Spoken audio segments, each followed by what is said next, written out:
Hello बच्चों, आप सभी का स्वागत है विद्या साइंस क्लासेज में। और आज आप लोग के लिए फिर से एक नए जो है चैप्टर चालू हो चुका है। उस चैप्टर का नाम है ह्यूमन रिप्रोडक्शन।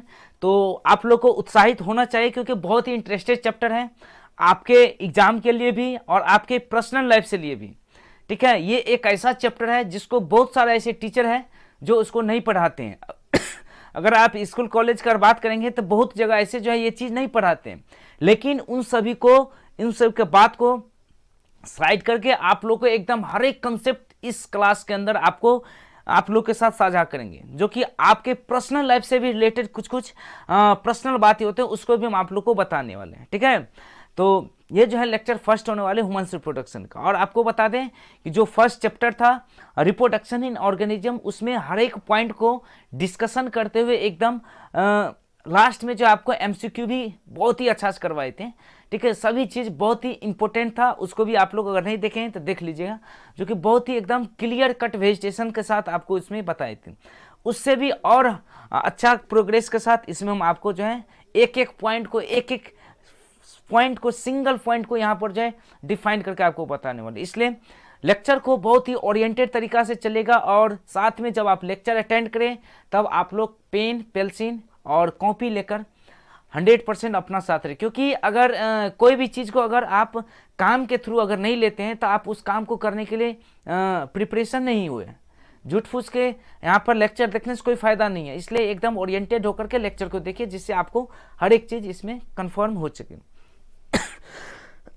सॉरी दोस्तों, सेकेंड जो लेक्चर है, सेकेंड चैप्टर का जो लेक्चर है उसको थोड़ा डिले किया गया है, क्योंकि मेरा जो है ऑफलाइन सेंटर वहाँ पर जो है सेकेंड चैप्टर खत्म हो गया था। यहाँ पर थर्ड चैप्टर जो है एनसीईआरटी के अनुसार सेकेंड चैप्टर ये है, लेकिन हमारे अनुसार ये थर्ड चैप्टर है, इसको चालू किया गया है।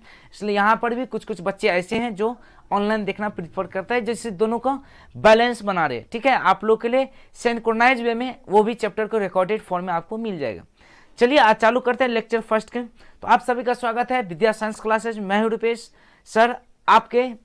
तो चलिए चालू करते हैं। चलिए सबसे पहले यहाँ पर देखते हैं क्या चीज़ होते हैं। ह्यूमन्स रिप्रोडक्शन एक ऐसा टॉपिक है जो कि बहुत ही रिलेटेड है हमारे ज़िंदगी से। ठीक है, इसलिए रिलेटेड है क्योंकि रिप्रोडक्शन ही एक ऐसा वाइटल प्रोसेस होता है जो एक जनरेशन से दूसरे जनरेशन को बनाने के लिए काम में आता है। ठीक है, अगर रिप्रोडक्शन का प्रोसेस नहीं रहता तो हम इस जनरेशन से अगला जनरेशन मूव नहीं कर पाएंगे। ये चीज़ आप लोग को याद रखना पड़ेगा। ठीक है, यही चीज़ होता है इसमें।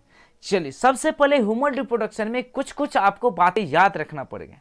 ठीक है, ह्यूमन रिप्रोडक्शन देखिए दोस्तों, कुछ फिगर भी आप लोग को एकदम क्लियर कर दिखाने के लिए हमको यहाँ पर बताना पड़ेगा। तो उसके लिए देखिए, अगर बायोलॉजी पर है तो उसमें आपको शर्म नहीं आना चाहिए। ठीक है, क्योंकि आपके मॉर्फोलॉजिकल फिजियोलॉजिकल के आधार पर यहाँ पर हम बताने वाले। ठीक है, तो उसमें कोई तरह का दो मत नहीं होना।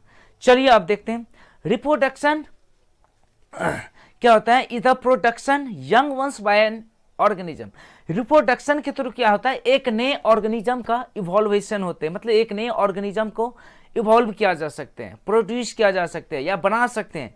एक उसका मेन रीजन है क्या, रिप्रोडक्शन करना। ठीक है, स्पेशली अगर ह्यूमंस के बारे में अगर देखा जाए तो ह्यूमंस क्या है, humans are sexual reproducing and baby pairs. जैसे कि आपको पिछले लेक्चर में भी आपको बताए थे कि ह्यूमंस क्या चीज होते हैं, सेक्सुअल रिप्रोड्यूसिंग और बेबी पैरस एनिमल्स होते हैं। ठीक है, जो कि बहुत ही एग्जाम के पॉइंट ऑफ व्यू से बहुत ही इंपॉर्टेंट है।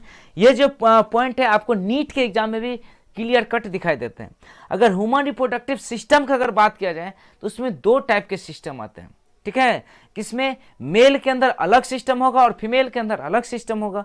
मेल के अंदर जो सिस्टम होगा उसको बोलेंगे मेल रिप्रोडक्टिव सिस्टम, फीमेल के अंदर जो सिस्टम होगा उसको क्या बोलेंगे, फीमेल रिप्रोडक्टिव सिस्टम। ठीक है, तो इस तरीका से है आप लोग को जो है एक एक पॉइंट को ध्यान रखते चलिएगा। ठीक है, चलिए अब चलते हैं आगे में देखिए रिप्रोडक्शन, ह्यूमन रिप्रोडक्शन वाले चैप्टर को आप आगे तक अगर अच्छा से फॉर्मेशन अगर देखना चाहते हैं, आपको कुछ टर्मिनोलॉजी बहुत ही एकदम क्लियर कट आना चाहिए। ठीक है, जो कि आपके एग्जाम के लिए बहुत ही इंपॉर्टेंट होगा। ठीक है, इसलिए कुछ इवेंट आपको यहाँ पर याद रखना पड़ेगा। ठीक है, इसमें 6 ऐसे प्रोसेस होता है जो कि बहुत ही इंपॉर्टेंट पड़े, सभी को लिंक रिलेटेड करके एग्जामिनर आपसे क्वेश्चन धड़ल्ले से पूछ सकते हैं। ठीक है। तो इसको थोड़ा अच्छा से देखिएगा, ये जो आपको स्लाइड है ये बहुत ही आप लोग के लिए इंपॉर्टेंट है, सिंगल क्वेश्चन के लिए, मतलब एमसीक्यू प्रश्न के लिए।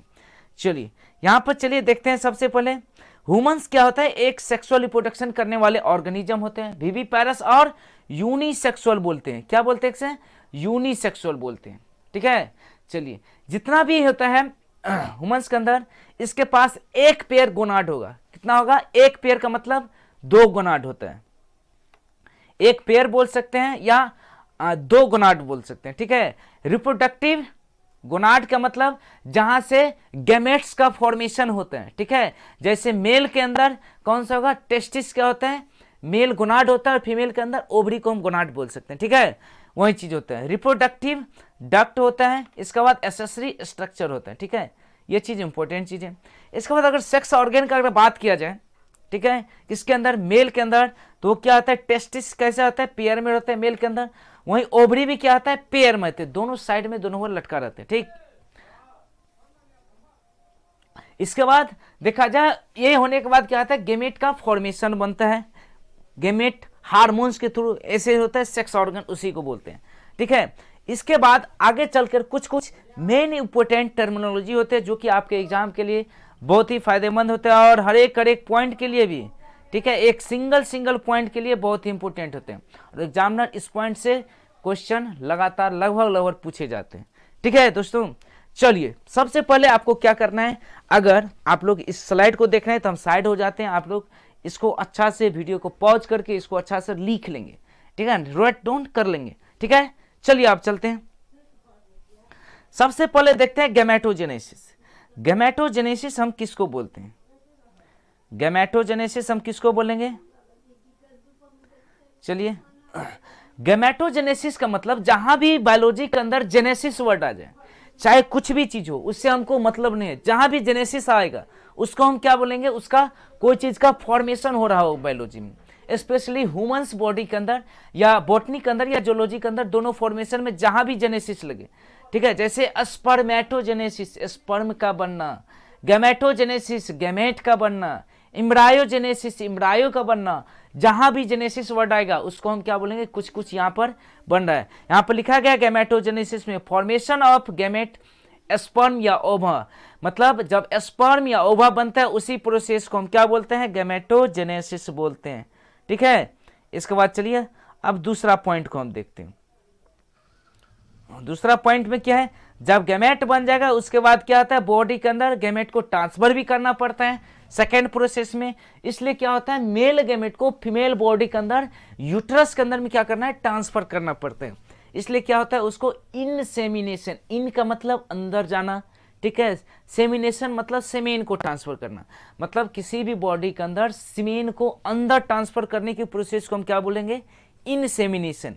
यही चीज इसमें भी लिखा गया है, देख सकते हैं यहाँ पर, transfer of sperm into the female genital tract, मतलब फीमेल के जेनाइटल ट्रैक के अंदर हम क्या करेंगे, गैमेट को ट्रांसफर करेंगे, ठीक है।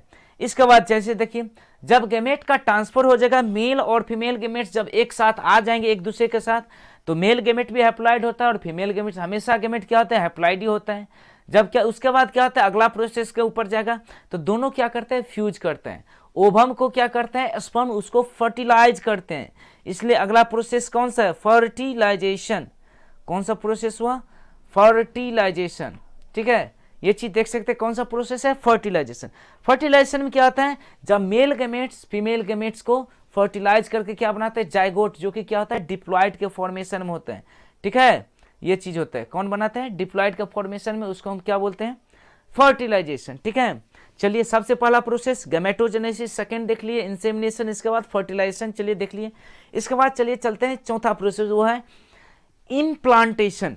जब क्या होता है, जाइगोट का फॉर्मेशन हो जाते हैं, तब क्या करते हैं, उसके मैकेनिज्म के आधार पर, हार्मोन्स के आधार पर उसका सेल क्या करता है, ग्रोथ होना चालू करते हैं। जब डिप्लॉइड सेल होता है तो वह 2 सेल से बना रहते हैं। इसके बाद करते हैं 2 से 4 सेल बनेगा, 4 से 8, 8 से 16 सेल तक जाएगा, ठीक है। 16 सेल जब बन जाएगा उसके बाद क्या होता है, इम्प्लांटेशन होता है यूट्रस के अंदर, ठीक है। उसको क्या बोल सकते हैं, इम्प्लांटेशन। एक सेकेंड दोस्तों, चलिए इम्प्लांटेशन। अगला प्रोसेस को हम क्या नाम दिए हैं? इम्प्लांटेशन। इसमें क्या होता है? Development of blastocyst and its attachment to the uterine wall. जब यूटरस के वॉल पर जाकर क्या होता है? ब्लास्टोसिस्ट या जाइगोट जो लास्ट में ब्लास्टोसिस्ट कंडीशन में जाकर डेवलप कर जाते हैं, उसको अटैचमेंट को क्या बोलते हैं? इम्प्लांट करना। कहीं पर जाकर इम्प्लांट कर रहे हैं। इसके बाद चलिए अगला प्रोसेस पर चलते हैं। जब इम्प्लांटेशन हो जाता है तब क्या होता है? 1 से लेकर के 9 मंथ तक बेबी का विकास होता है फीमेल्स बॉडी के अंदर। उसको बोलते हैं, उस टाइम को क्या बोलते हैं? Gestation period. क्या बोलते हैं इसको? Gestation period. कब के टाइम को? जब बेबी का जन्म से पहले और जब फॉर्मेशन होना चालू होते हैं उसको क्या बोलते हैं? गैस्टेशन। मतलब जब एम्ब्रायनिक डेवलपमेंट, मतलब 1 से लेकर 9 महीने के बीच के दूरी को क्या बोलते हैं? Gestation period. ठीक है, जैसे कि आप लाइफ स्पान को जब जन्मे थे उसके बाद मरण तक के बीच की दूरी को क्या बोलते हैं? लाइफ स्पान बोले थे। उसी तरीका से गैस्टेशन भी होते हैं। बच्चे के जब वृद्धि विकास चालू होते हैं 1 से लेकर 9वां महीना तक को क्या बोलते हैं? गैस्टेशन पीरियड बोलते हैं। इसके बाद जब डिलीवरी होता है बेबी का, उसको हम क्या बोलते हैं? Parturition process. कौन सा प्रोसेस इसको बोलेंगे? पाचुरेशन। तो ये जो है 6 प्रोसेस आपको टर्मिनोलॉजी आगे जब चलेंगे उसमें आपको बार बार ये चीज दिखाई देगा। तो वहां पर आपको ये चीज हमेशा क्या करना पड़ेगा? कंफर्म होकर चलना पड़ेगा कि ये चीज यहां पर हम देखे थे, इसका मतलब ये होता है। सबसे पहला क्या होता है? गैमेटोजेनेसिस। इसके बाद एक सेकेंड। सबसे पहला क्या था? गैमेटोजेनेसिस। इसके बाद क्या है? सबसे पहला क्या था? गैमेटोजेनेसिस। इसके बाद दूसरा प्रोसेस कौन सा है? इंसेमिनेशन। इसके बाद जो है, ठीक है, दूसरा क्या है? इंसेमिनेशन। इंसेमिनेशन के बाद कौन सा प्रोसेस आया? फर्टिलाइजेशन। फर्टिलाइजेशन के बाद कौन सा प्रोसेस आया? इम्प्लांटेशन। इम्प्लांटेशन के बाद कौन सा प्रोसेस आया? गेस्टेशन। इसके बाद कौन आया? पाचुरेशन। ये सीक्वेंस हमेशा याद रखना पड़ेगा। फर्स्ट गैमेटोजेनेसिस, गैमेट जब बन जाएगा उसके बाद क्या होगा? इंसेमिनेशन होता है। इंसेमिनेशन जब होगा तब क्या होता है? फर्टिलाइजेशन होता है। इसके बाद इम्प्लांटेशन, इसके बाद गेस्टेशन, तब पाचुरेशन। ये टोटल 6 प्रोसेस ऐसा है, 6 प्रोसेस जिसको आपको कंप्लीटली याद रखना पड़ेगा। ये आपको आगे चल के टर्मिनोलॉजी के आधार पर आपके जो क्वेश्चन होगा उससे भी आपको पूछ सकते हैं। चलिए अब आगे चलते हैं और आपको बता दें कि अगर पहली बार चैनल पर आए तो चैनल को जरूर सपोर्ट कीजिएगा, ताकि आप लोग के लिए और भी ज़्यादा हम मेहनत करके आप लोग के लिए कंटेंट लाते रहेंगे। एकदम बिल्कुल फ्री में, आपको 1 पैसा भी यहाँ पर डोनेट नहीं करना है। ठीक है, इसलिए आपको कोई भी अगर दिक्कत होता है तो आप हमको कमेंट सेक्शन में जरूर बताइए। नहीं तो हमको सोशल मीडिया का जितना भी प्लेटफॉर्म लिंक है आपको अबाउट सेक्शन मिल जाएगा। टेलीग्राम भी हो, व्हाट्सअप चैनल हो, ठीक है, इंस्टा आईडी हो, सभी चीज़ का वहाँ पर आपको लिंक मिल जाएगा। वहाँ से आप हमसे कंटेक्ट पर्सनली, स्पेशल जितना भी कमेंट आता है हम खुद यहाँ से हैंडल करते हैं। इसलिए आपको जो भी डाउट होगा आप हमको कोई भी प्लेटफॉर्म पर आप हमसे पूछ सकते हैं। ठीक है, चलिए अब आगे चलते हैं। इसके बाद ये जो पॉइंट आप अगर जान गए तो इसके बाद सबसे पहला जो सिस्टम था मेल रिप्रोडक्टिव सिस्टम, इसको अब इसके बाद चालू करते। इसमें क्या क्या चीज आपको पढ़ना पड़ेगा, क्या क्या मेन इंपॉर्टेंट है, हर एक पॉइंट को यहाँ पर एकदम फाइन तरीका से यहाँ पर पढ़ेंगे। ठीक है, तो ये था यहाँ पर मेल रिप्रोडक्टिव सिस्टम का, जो कि आपको एक स्पेशल लेक्चर में, अगला जो सेकंड लेक्चर होगा उसमें आपको एकदम बेखूबी तरीका से हम आपको बताने वाले हैं। ठीक है, तो यहाँ पर क्योंकि एक स्पेशल चालू होगा, इसमें मेल रिप्रोडक्टिव सिस्टम पूरा का पूरा हम उस लेक्चर में कंप्लीट करेंगे। ठीक है, क्योंकि एक सिस्टमैटिक तरीका से चलता है तो थोड़ा अच्छा सिलेबस रहता है। ठीक है, तो मेल रिप्रोडक्टिव सिस्टम अगले लेक्चर में आप लोग के लिए चालू किया जाएगा। फिलहाल इस लेक्चर का हम यहीं पर विराम देते हैं। ठीक है, और नेक्स्ट लेक्चर का आप लोग का इंतजार होना चाहिए, जाकि इसमें बहुत ही अच्छा तरीका से हम यहाँ पर सभी सिस्टमैटिक तरीका से चलेंगे। आप देख सकते हैं कि हमारे पास कंटेंट का कोई कमी नहीं। ठीक है, हर एक लेवल तक आपको कंटेंट लेकर जाएंगे, जहाँ तक आपको नीट का भी क्वेश्चन को आप फोड़ सकते हैं। ठीक है दोस्तों, इसलिए लेक्चर में बने रहिएगा, चैनल को फॉलो कीजिएगा। लास्ट में अगर बोर्ड का जब एग्जाम होगा वहाँ पर आपको MCQ 1 शॉट सभी चीज़ आपको मिलेगा। ठीक है, इसलिए आप लोग थोड़ा कंसिस्टेंसी बनाते रहिएगा। चलिए अब चलते हैं अगले क्लास की ओर। ठीक है, तब तक के लिए जय हिंद दोस्तों।